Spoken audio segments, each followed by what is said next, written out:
Ben, this coat, mate, how many bears did you have to kill for that one? No, I didn't have to kill any for this. This was Tyson's coat, but he grew out of it, so I've got a hand-me-down off him. Wait, he grew out of it, so that's one of his coats from what, 2015? No, I think he was 11 when he had this coat. So you've been a busy boy recently, you've been in Marbs, then you went to Germany, you got a couple of fights on your go, you got Isaac tomorrow night. Is it nice getting down to London? Yeah, well, I told the missus I was taking her out for a treat, and I brought her to the boxing. I'll be heading back up north to Tyson on Sunday or Monday, so I thought make the most of the weekend and come to the show. It's a good show, good fights on, and I always enjoy a bit of boxing.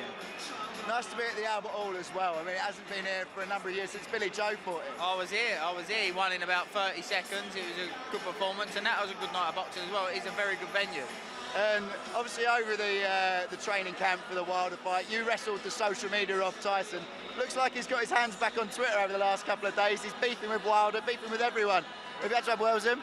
He's hard working. If I turn my back for a second, he's disaster strikes, but he's okay. Listen, he's a grown man. If he wants to go on there, he goes on there, and he does pop on there from time to time and keep up to date with the fans and put a little post on. I just manage it in between, putting little bits up that needs to be put up, or if he's asked to put stuff up by the team and that. So I just look after it, but it's his social media, you know, and I'm not his dad. And we know what Tyson's like, always changing his mind. Is he texting you saying, I'm going to beat this guy, I'm going to beat this guy? Does he change his mind every 3 seconds at the moment? Listen, Tyson will fight anybody. He's shown that a million times, you know. He has.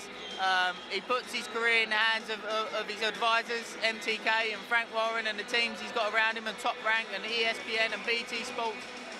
You know, he trusts them to make the right decisions. Tyson's shown he'll go and fight anybody, anywhere. He's done it. So people talk about it. He's the only one that's gone and done it. He's the only one out of the top 3 that's been to other people's backyards, that's fought the best of the best. And, you know, it's time for the rest of them to step up. And a few trips to America on the horizon for you as well. You get to top up that tan. It looks that way, it looks that way. I'm thinking of taking up an acting career after, you know, staying in Hollywood. I've been told I might do all right, but it depends in what industry.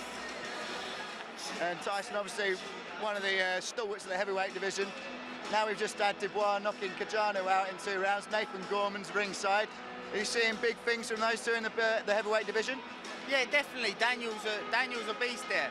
I'd like for Daniel to make sure that Daniel doesn't just solely focus on the power that he has. Still working on different elements of his game. I noticed that when he first turned over, what I liked about him was he always used his feet just to. When you've got power, it's okay coming forward to find a distance coming forward, but also sometimes you need to create the distance with a little step back. And I like little subtleties that he does like that. He's a very good fighter, and he's definitely a promising one for the future. And Gorman, a member of Hatton's gym, you've trained there a number of times. What do you think of him recently? Nathan's a red-hot prospect. He's a red-hot prospect. It'll be a very, very entertaining fight. Nathan puts his shots together beautifully, changes tempo nicely, can box at all different distances. You know, he's a very well-rounded fighter, so it's definitely a great matchup. You know, so when Frank thinks it's the right time to make it, we'll get to see it. Just seen Anthony Yard with another stoppage to add to his record. You reckon he's good? Very good. I rate Anthony Yard. I think that he gets a little bit of stick sometimes, but I think to somebody that knows what they're looking at, well, me certainly, I was very impressed. He knows how to close distance. He knows how to create distance. He knows how to clinch. He knows how to box at all different distances. He has got good feet. He did neglect his feet later on in that fight, but he sets things up. Maybe I would have liked to have seen just him change his punch variety up a little bit there as the fight went on. But it was working for him, and you know, I think he's a very, very clever, cute fighter, and he's developing. He gets a lot of stick sometimes about who he's boxed here, who he's boxed there, but because he hasn't boxed, you know, the domestic fighters.